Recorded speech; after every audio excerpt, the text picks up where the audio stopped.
24 ঘন্টার ভেতরে যে কোনো এক সময় হয় সাপ নাই বিড়াল, এগুলো হওয়াই লাগবে ওদের। এই জন্য রাতের বেলা অনেকে বের হওয়ার পরে কালো বিড়াল যারা দেখেন, সবগুলো কালো বিড়াল না, ওগুলো দুই একটা জিনও আছে। ওগুলো দেখলে আপনি একেবারে সরাসরি যদি দেখেন বলবেন আস্তাগফিরুল্লাহ অথবা লা হাওলা ওয়ালা কুওয়াতা ইল্লা বিল্লাহ।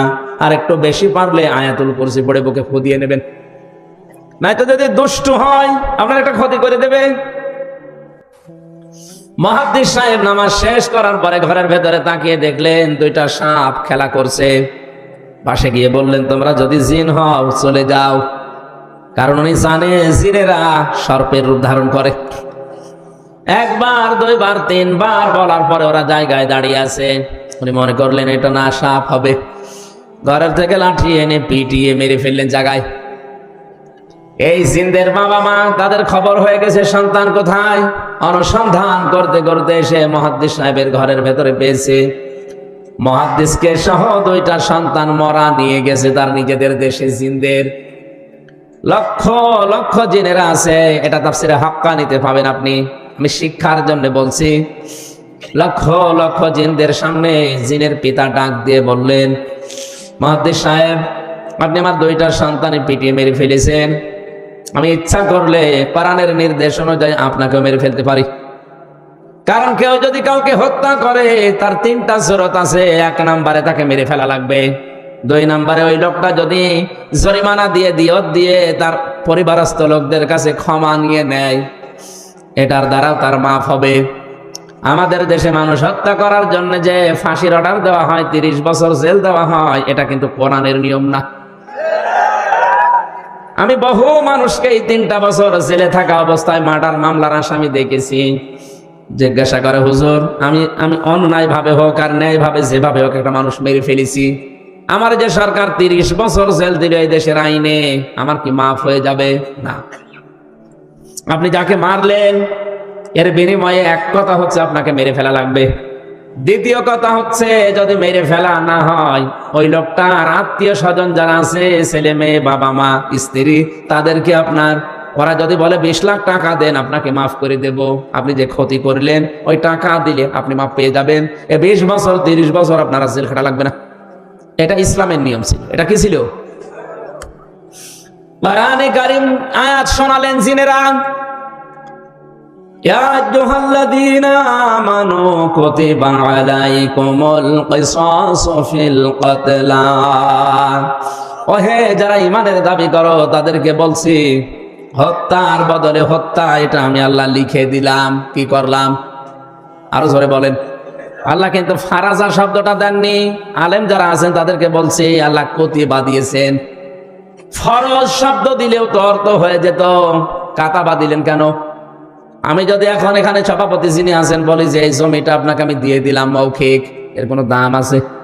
কারণ জমিও আমার না, এ দেওয়ার ক্ষমতাও আমার নেই। আর আমি যদি এই জমির মালিক যিনি, তাকে দিয়ে দলিলের সই স্বাক্ষর করে লিখে ওনার হাতে বলে এই যে লিখিত, ওই জিনিসের দাম নেই।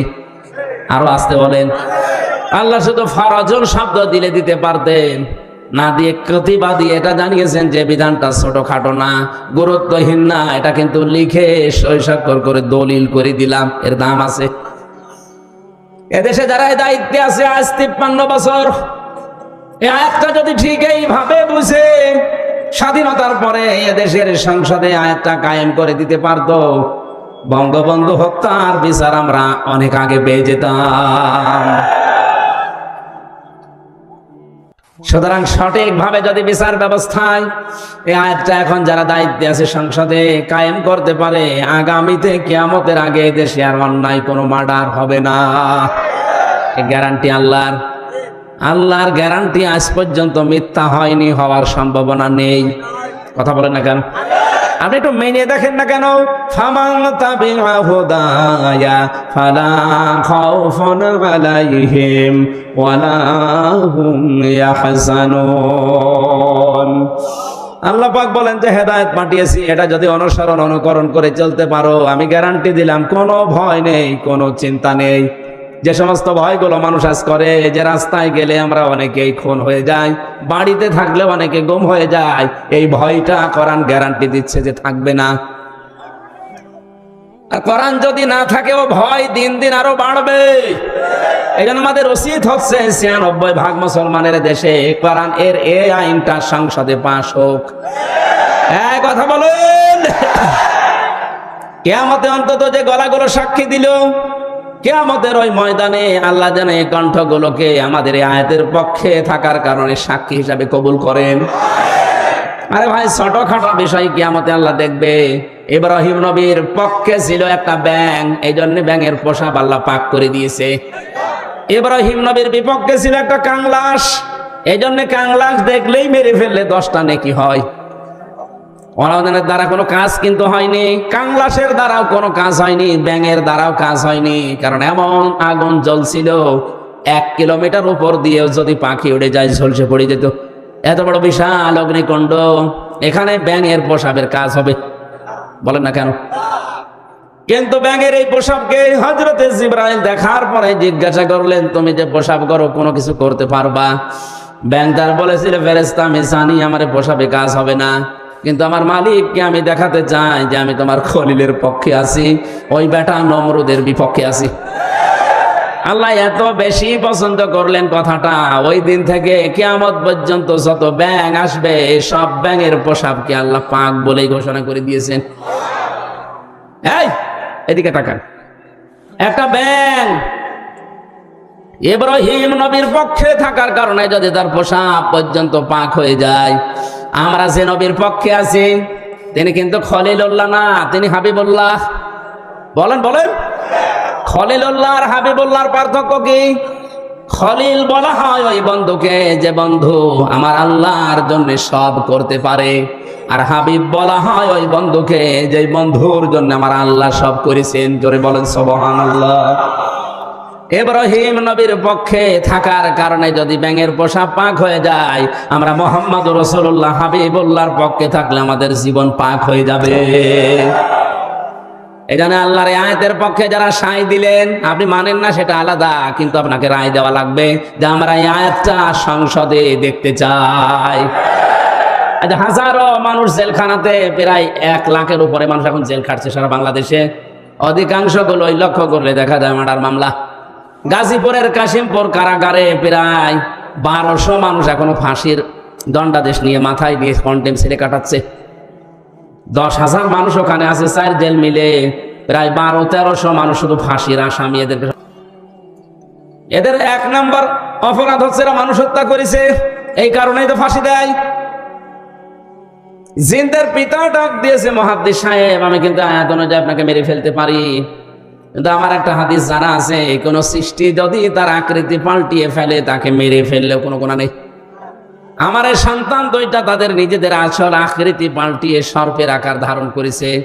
আপনি যেটা বললেন যে 3বার তাদের বলার পরেও তারা শোনে নাই, এই জন্য আপনি না বুঝতে পেরে মেরে ফেলেছেন। আমি আপনার কোনো দোষ দিতে চাই না, তবে একটা কথা, যে কোরআন শুনতে গিয়ে জীবন গেছে, স্থান ত্যাগ করে নাই, আপনার এই মধুর কণ্ঠ দিয়ে আমাদেরকে ওই কোরআন থেকে একটা কিছু শুনিয়ে বিদায় করেন। মুহাদ্দিস শাহ ওয়ালিউল্লাহ দেহলভী রহমাতুল্লাহ আলাইহি তার মধুর কণ্ঠ দিয়ে কোরআনের সবচাইতে সুন্দর সূরা যেটা সূরা রহমান তেলাওয়াত করে শোনালেন। আর রহমানু আল্লামাল কোরআন খলাকাল ইনসানা আল্লামাহুল বায়ান। হাজার হাজার জিনের অজ্ঞান হয়ে গেছে, হুশ যাদের ছিল তারা সঙ্গে সঙ্গে বলে উঠেছে, কুলু উহিয়া ইলাইয়া আন্নাহু ইসতামা'a নাফারুম মিনাল জিন্নি ফাকালু ইন্না সামি'না কুরআনান আজাবা। তারা বলেছে অবশ্যই যে ওহী শুনলাম এটা আশ্চর্য কোরআন। শব্দের দিকে খেয়াল করেন, ইয়াহদি ইলার রুশদি ফাআমান্না বি। এই এদিকে তাকান, ইয়াহদি ইলার রুশদি ফাআমান্না বি। যে কয় মিনিটে আমরা কোরআন শুনেছি, এ কোরআন আমাদেরকে হেদায়েতের পথ বলে দিয়েছে। আপনি মনে হয় বুঝতে পারেননি, জেনেরা কোরআন শুনেছিল কয়দিন? মাত্র কয়েক মিনিট লাগে সূরা রহমান পড়তে। এই কয়েক মিনিট শোনার পরে তাদের সিদ্ধান্তের দিকে তাকান। ইয়াহদি ইলার রশিদি ফামান্না বি। এ কোরআন আমাদেরকে হেদায়েতের পথ বলে দিয়েছে, আমরা ঈমান আনলাম। ওয়ালান নুশরিকা বিরাব্বিনা আহাদা। জীবন চলে গেলেও কোনোদিন আল্লাহর সাথে আমরা শরীক করব না। এখানে আলেম নেই? এই যে আলেম বসে আছে, দুইটা জিজ্ঞাসা করেন মোজারের আগে লান আসলে অর্থ হয় কখনোই না। আমার শিক্ষা দেওয়ার বিষয়, জিনেরা মাত্র কয়েক মিনিট কোরআন শুনে যদি এত বড় বড় সিদ্ধান্ত নিতে পারে যে আমরা সব পথ ভুলে গেছি, আমরা হেদায়েতের পথ পেয়ে গেছি, আমরা ঈমান এনেছি, কোনোদিন জীবন চলে গেলেও আল্লাহর সাথে শরীক করব না। আর আমরা সেই জন্মের পর থেকে কোরআন শুনে আসছি। আমাদের কি এখনো শিরিক বন্ধ হয়েছে? আসতে বলেন। আমরা ঈমান আনতে পেরেছি না। অনেকেই আমরা জানি যে ওযু করলে ওযু ভেঙে যায় 7টা কারণে, নামাজ পড়লে নামাজ ভেঙে যায় 19টা কারণে। কথা বলেন না কেন? ঈমান আনলে ঈমান ভেঙে যায় 10টা কারণে। এখানে যত মানুষ বসে আছে শুধু বিজ্ঞ আলেমগুলো বাদ দিয়ে যদি জিজ্ঞাসা করা হয়, ভালো ভালো মুসল্লি পর্যন্ত বলতে পারবে না যে ঈমান ভাঙার যে 10টা কারণ। পারবে না? মনে নেই। ঈমানও ভেঙে যায়, মানুষের আমলও ভেঙে যায়। এখন যদি বলেন আমলের আবার হাত পা আছে নাকি ভেঙে যায়? হ্যাঁ, আমল ভাঙে। আমল কিভাবে ভাঙে আমি বলবো। এই এলাকায় যদি কারো আমল ওরকম থাকে, ভেঙে গেলে আমার কিছু করার নেই। আল্লাযীনা কাফারু ওয়া সাদ্দু আন সাবিলিল্লাহি আদাল্লা আমালাহুম। সূরা মুহাম্মাদের প্রথম আয়াতে আল্লাহ জানিয়েছেন, যারা কুফরি করে আর যারা আল্লাহর পথে বাধা সৃষ্টি করে, আদাল্লা ইউদিল্লু বাবে ইফআল, বাংলা অর্থ দাঁড়িয়েছে আমলের বহুবচন আমাল। কোন মানুষ যদি কুফরি করে আর আল্লাহর পথে বাধা সৃষ্টি করে, সে যেভাবে হোক ওর জীবনের পেছনের আমল আল্লাহ সব নষ্ট করে দিয়েছে, ভেঙে ফেলেছে। এ কোরআন শুনতে আসবে মানুষ আল্লাহর পথে না শয়তানের পথে? আরো জোরে বলেন। মাওলানা আমিনুলকে যারাই বাধা দিয়েছে, আমি সজ্ঞানে স্বেচ্ছায় একেবারে বাস্তবতার সাথে মিলিয়ে কোরআন সামনে নিয়ে বলছি, আপনি নামাজ পড়তে পারেন, পাগড়ি মাথায় দিতে পারেন, হজ করতে পারেন, কোরআন অনুষ্ঠান চালু হবে বাধা দেওয়ার জন্য যারাই বিভিন্ন কায়দায় চেষ্টা করেছেন, আপনার আমল ভেঙে গেছে। কোন হুজুর নিয়ে আসবেন? এবার নিয়ে আসেন। যদি মনে করেন না বানিয়ে বলছি, সূরা হুজুরাতের 2 নম্বর আয়াতের ব্যাখ্যা আছে। বিশ্ব নবীর উপরে যদি কেউ কথা বলে তাহলে তার আমল আল্লাহ নষ্ট করে দেয়, অথচ লোকটা জানেও না যে আমার আমল নষ্ট হয়ে গেল কি করে। লা তারফাউ আসওয়াতাকুম ফাওকা সাওতিন নাবিয়্যি ওয়া লা তাজহারু লাহু বিল কওলি কাজহারি বা'দিকুম লিবা'দিন আন তাহবাতা আমালুকুম ওয়া আনতুম লা তাশউরুন। কোন ইমানদার যদি নবীর উপরে কণ্ঠ দিয়ে উচ্চ আওয়াজে কথা বলে, হে নবী আপনি জানিয়ে দেন তার আমল আর নেই, সব নষ্ট হয়ে গেছে।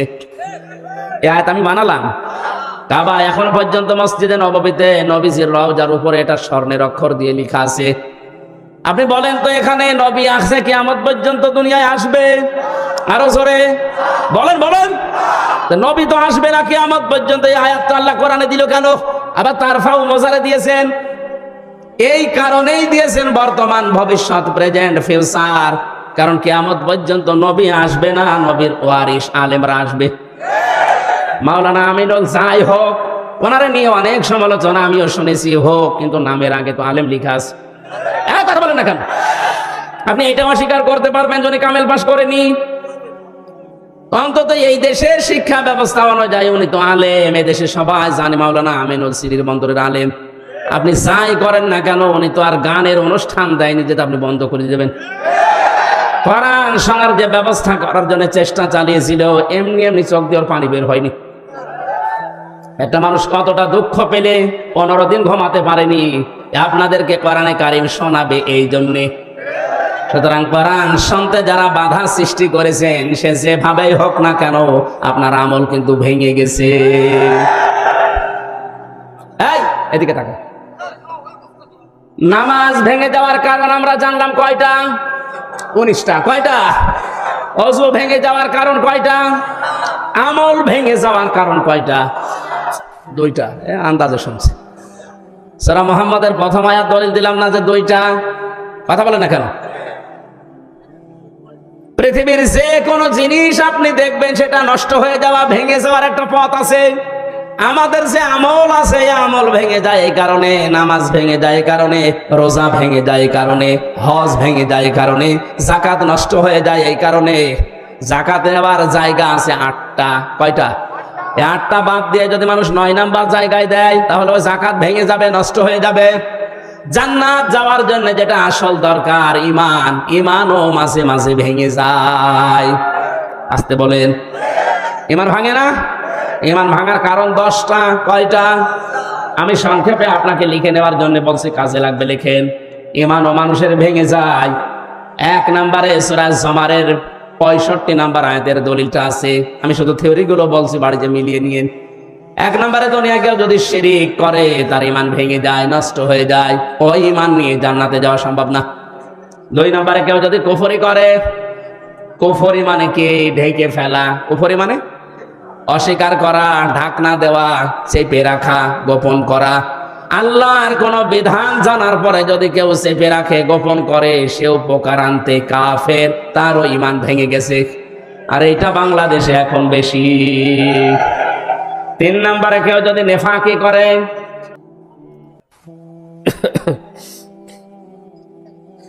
দাও খোদা দাও আমায় আবার ওমার দারাজ দিল, দাওয়ালির মতো বীর সেনানি জাগাতে নিখিল, দাও খোদা দাও আমায় আবার ওমার দারাজ দিল। হামজাকে দাও ঘরে ঘরে জীবন দিতে ওয়াকাতরে, হামজাকে দাও ঘরে ঘরে জীবন দিতে ওয়াকাতরে। আবার কাবা ভাঙতে এলে পাঠাওয়া বাবিল, দাও খোদা দাও আমায় আবার ওমার দারাজ দিল। সচ্চা ঈমান দিয়ে পাঠাও শত সাহাবা, যাদের দেখে বিশ্ব আবার বলুক মারহাবা। আবার পাঠাও আবু বকর, ফিতনা ফাসাদ আসুক সমর, অনড় পাহাড় সম দাও সে মনের মিল, দাও খোদা দাও আমায় আবার ওমার দারাজ দিল। আমার ভাইরা, আমি মাওলানা আমিনুলের কথা এমনি বলি না, যেহেতু নবীজির ইন্তেকালের আগে যে কথা ছিল গুরুত্বপূর্ণ কয়টা, তার ভেতরে এটা একটা। আল উলামা ওয়ারাসাতুল আম্বিয়া, আলেমরা আমি নবীর ওয়ারিস। আমি হয় মাওলানা আমিনুল, মাওলানা হোসাইন, মাওলানা হারুন, যাই হয়ে দেশে আলেম যারাই আছে, আপনি বিশ্বাস করতে পারেন এদের আমল আখলাক ত্রুটি বিচ্যুতি থাকতে পারে, কিন্তু এরা নবীর ওয়ারিস। কিয়ামতের ময়দানে আল্লাহ পাক যদি বিচারও করে, আলেমদের সবার সম্মুখে করবে না, কুদরতের পর্দা দিয়ে ঢেকে নিয়ে গোপনে বলবে এগুলো করেছিলি। এই জন্য একটা মনে সান্ত্বনা আছে, কিয়ামতে অন্তত আল্লাহ মানুষের সামনে অপমান করবে না। শাস্তি যদি দিতেও চায় আল্লাহ গোপনে দেবে। আল্লাহর কাছে আমাদের জীবনের আলেমদের কাকুতি মিনতি, আল্লাহ তুমি গোপনে মাফ করে দিও। তোমার সাত্তার নামের ওসিলায় যেভাবে গোপন করে দিয়েছো, দুনিয়ায় কেউ জানে না। আমির হামজা, মাওলানা হোসাইন, মাওলানা আমিনুল কি করেছে অনেকে জানি না, তোমার জানা আছে। কিয়ামতে যেদিন বিচার বসাবে, আল্লাহ কুদরতের ওই জায়গাতে যারা তুমি গোপনে মাফ করে দাও। আমার ভাইরা, জানে ওনার উপরে যদি কেউ কণ্ঠস্বর নিয়ে কথা বলেন, ওনার আমল আখলাক যাই থাকুক না কেন, আপনারটা কিন্তু আল্লাহ নষ্ট করে দেবে। আমি ঈমান ভাঙার যে 10টা কারণ বলেছি লিখে নেওয়ার জন্য, যাদেরকে লিখে নিয়েছেন হয়তো 3 নম্বরে নেফাক, যাদের ভেতরে আছে মুনাফিকি, উপরে ফিটফাট, ভেতরে সদরঘাট, আপনার ঈমান ভেঙে গেছে। আমি একটা উদাহরণ তাফসীর থেকে লিখেছি, যারা সব ধর্মকে সমান মনে করে ওদের ঈমান নষ্ট হয়ে গেছে। আরে দেশে এরকম অনেক মানুষ এখন দিন দিন বাড়ছে। সব ধর্ম সমান আপনি বিশ্বাস করা তো দূরের কথা, আপনি বলেন কি করে? যে দলিলগুলো আপনি দেন যে লাকুম দীনুকুম ওয়ালিয়া দীন, লা ইকরাহা ফিদ্দীন, এই আয়াতের অর্থ আপনি নিজেই ভুল করছেন, নিজেই উল্টাপাল্টা করে ঈমান হারাচ্ছেন, মানুষকেও হারাতে বাধ্য করছেন। যারা বিভিন্ন পূজা মণ্ডপে গিয়ে কথা বলে যে আমরা সার্বজনীন সনাতন ধর্মে এই অনুষ্ঠানে হাজির হইলাম, এ কথা যদি কেউ বিশ্বাস নিয়ে বলে থাকে ওর ঈমান নষ্ট হয়ে গেছে। কারণ সার্বজনীন ধর্ম একটাই দুনিয়ায়, তার নাম ইসলাম। আর সনাতন ধর্ম মনে করি অনেকেই বলি হিন্দু ধর্ম না, সনাতন মানে পুরাতন। সনাতন মানে এ পৃথিবীতে সব চাইতে পুরাতন ইসলাম, এর আগে কিছু ছিল না। এক কথা বলে না কেন? পৃথিবীর প্রথম মানব যিনি হযরতে আদম, তার ধর্ম কি? আরো জোরে। সুতরাং এই কথা কারা প্রচার করেছে আমরা জানি না, যে সনাতন ধর্ম মানে হিন্দু ধর্ম, এটা মিথ্যা কথা। সনাতন ধর্মই পৃথিবীতে ইসলাম। ইসলাম, আল্লাহর কাছে একমাত্র ধর্মের নাম ইসলাম। এই জন্য ধর্মের আগে আলিফ লাম আছে। এখানে যারা গ্রামার বোঝে, আলিফ লাম 4 প্রকার। এখানে যে আলিফ লাম দেওয়া আছে নির্দিষ্ট করার জন্য। আমি যদি মাওলানা হোসাইনকে বলি ভাই আমি দিনাজপুরে যাব, যদি বলি এই যে এই রাস্তাটা, এর আগে তাহলে তরিকের আগে আলিফ লাম দেওয়া লাগবে। আর তরিক এই একটা রাস্তা, কিন্তু দিনাজপুরে যাওয়ার জন্য এখনো 4-5টা রাস্তা আছে। তখন আর তরিকের আগে আলিফ লাম দেওয়া যাবে না, কারণ এটা অনির্দিষ্ট। যে কোনো রাস্তা দিয়ে আমি যেতে পারি, দিনাজপুরে পৌঁছালেই হলো। কিন্তু কোন রাস্তা দিয়ে দিনাজপুরে গেলে আপনি পাবেন না শুধু এই রাস্তাটা ছাড়া। তখন তরিক বা রাস্তার আগে কি লাগবে? আলিফ লাম। কি লাগবে? যত ধর্ম দুনিয়ায় আছে সব ধর্মের ব্যাপারে আল্লাহর বক্তব্য এই, সবগুলো শয়তানের আবিষ্কার করা, আমি আল্লাহর আবিষ্কার করা ইসলাম।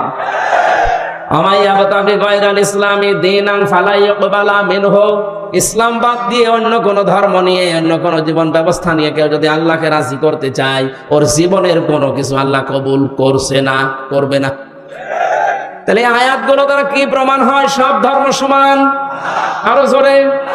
অনেকে এখন ফতোয়া বের করছে যে আমরা উদারতা দেখাতে গিয়ে বলি আপনি কি আল্লাহর চাইতে বেশি উদার?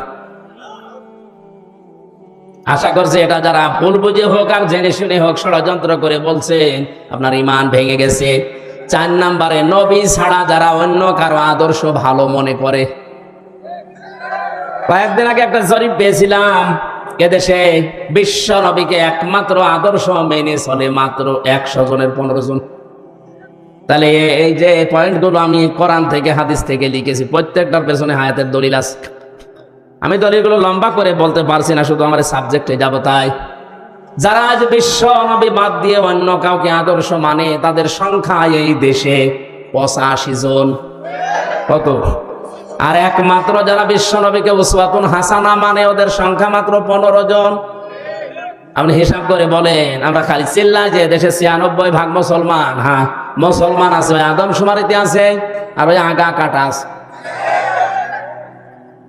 অনেকেই ভাবে যে আগা কেটে দিলেই মুসলমান। ছাগল কি? ছাগলের তো দিয়ে, ছাগলের দেয় না। না, ভুল যারা করছেন আপনাকে সংশোধনী দিলাম, আশা করছি আপনার বিবেক খুলবে। এরপরেও যদি আপনি একেবারে সে আবু জেহেলের মতো অনড় হয়ে থাকে, আমার মনে হয় আপনার হেদায়েত কপালে আর নেই। 5 নম্বরে, আল্লাহর বিধান যাদের ভালো লাগে না, এটা সূরা মুহাম্মদের 9 নম্বর আয়াতে আছে। এদেশে এখন নেই। একই আল্লাহর বিধান কোরআনে কারিমে আকিমুস সালাত খুব আদায় করছে, আতুজ যাকাত খুব দিয়ে দিচ্ছে, কিন্তু একই আল্লাহর বিধান আকিমুদ্দিন, দিন কায়েম করো, ওয়ালা তাতাফাররাকু ফি, এই বিষয়ে কোনো ফতোয়াবাজি করো না। এখানে ওর খবর নেই। দিনটা যে কায়েম করা ফরজ নামাজের মতো, রোজার মতো, অনেকেই জানেও না ও মানেও না। অথচ পৃথিবীতে যত নবী এসেছিলেন, আমি আলেমদের বলছি, প্রত্যেকটা নবীর শরীয়তে কম বেশি কোনো মাসলা মাসাইল নিয়ে একটু ঝামেলা ছিল। হয়তো অনেক নবীর সাথে আমাদের নবীরটা মেলেনি।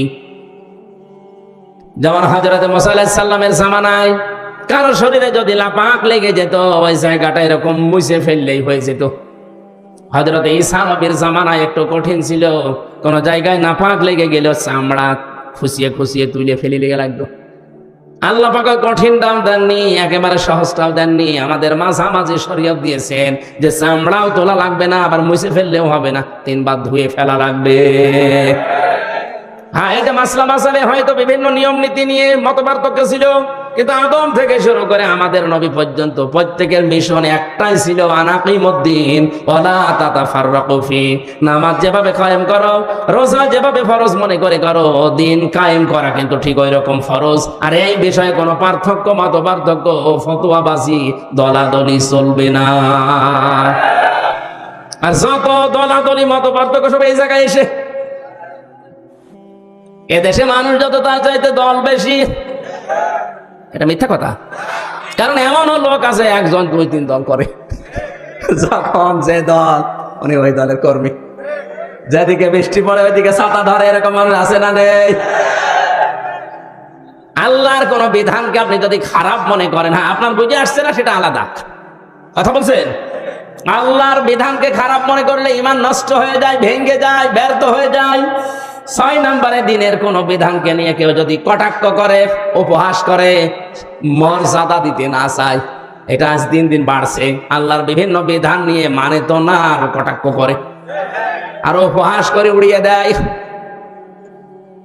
আমি একটা উদাহরণ দিচ্ছি আল্লাহর কোরআন থেকে, একটু খেয়াল করে শোনেন। কোরআনের কোন আয়াত বোঝার জন্য কেউ যদি চেষ্টা করে, তার কিন্তু 500 রাকাত নফল নামাজের সওয়াব হয়।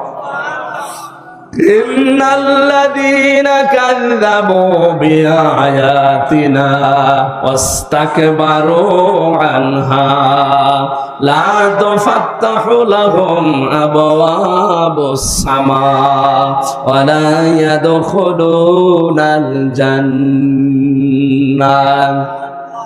আল্লাহ পাক বলেন, হে নবী, নিশ্চয় যারা আমি আল্লাহর আয়াতকে অবিশ্বাস করে, মিথ্যা মনে করে, আর যখন আমার আয়াত দিয়ে ওয়াজ করা হয়, তাফসীর করা হয়, ব্যাখ্যা করা হয়, সতর্ক করা হয়, ও মানুষ সতর্ক না হয়ে অহংকার করে আর উঠে চলে যায়। ওয়াস্তাকবারু আনহা, ইস্তেকবার করে, অহংকার করে, দাম্ভিকতা দেখিয়ে মুখ ফিরিয়ে চলে যায়। লা তুফাত্তাহু লাহুম, তুফাত্তাহু মুসারে বর্তমান, ভবিষ্যৎ, প্রেজেন্ট, ফিউচার, তার জন্য খোলা হচ্ছে না, হবে না। আবওয়াবুস সামা, বাবের বহু বচন আবওয়াব, বাব মানে দরজা, আবওয়াব মানে দরজা সমূহ, সামা মানে আকাশ। আকাশের একটা দরজাও তার জন্য খোলা হচ্ছে না, হবেও না। এতটুকু আল্লাহ শেষ করেননি, পরবর্তী কথা আরো কঠিন। ওয়ালা ইয়াদখুলুনাল জান্নাহ, ওরা জান্নাতে যাচ্ছে না, যাবে না। আপনি হিসাব করছেন পেছনের হাত দিয়ে। আজ যারা আল্লাহর আয়াতকে অবিশ্বাস করেন, কটাক্ষ করেন, মিথ্যা মনে করেন, অহংকার করে মুখ ফিরিয়ে চলে যান, আপনার কিন্তু জীবনের বড় ক্ষতি 2টা। আকাশের দরজা সব সময় আপনার জন্য বন্ধ, আপনার আমল ওঠা বন্ধ হয়ে গেছে। 2 নাম্বার, আপনি জান্নাতে কোনোদিন যাচ্ছেন না, যাবেনও না। আল্লাহ একটা উদাহরণ দিচ্ছেন, হাত্তা ইয়ালিজাল জামালু ফি সাম্মিল খিয়াত। হাত্তা মানে যতক্ষণ পর্যন্ত, ইয়ালিজা মানে প্রবেশ করা, যতক্ষণ পর্যন্ত প্রবেশ না করে সূচের ওই ছিদ্র দিয়ে উট, তার মানে সূচের ছিদ্র দিয়ে উট প্রবেশ করা যেরকম অসম্ভব, ওই মানুষগুলোর আল্লাহর জান্নাতে যাওয়া ওই রকম অসম্ভব। আল্লাহ উদাহরণটা দিয়ে জানিয়েছেন, বান্দা তোর জন্য আমার জান্নাতে যাওয়া সম্ভব না। সুতরাং আল্লাহর আয়াত নিয়ে যারা কটূক্তি করছেন, তারা থামেন, আপনার জন্য জান্নাতে যাওয়া সূচের ছিদ্র দিয়ে উঠ যাওয়ার মতো কঠিন। আল্লাহ শেষ করে দিলে হয়তো আমি বলতাম না, এর পরবর্তী কথা আরো কঠিন। ওয়াকাযালিকা নাজিজিল মুজরিমিন, আল্লাহ বলেন এইভাবে করে আমি পাপিষ্ঠদের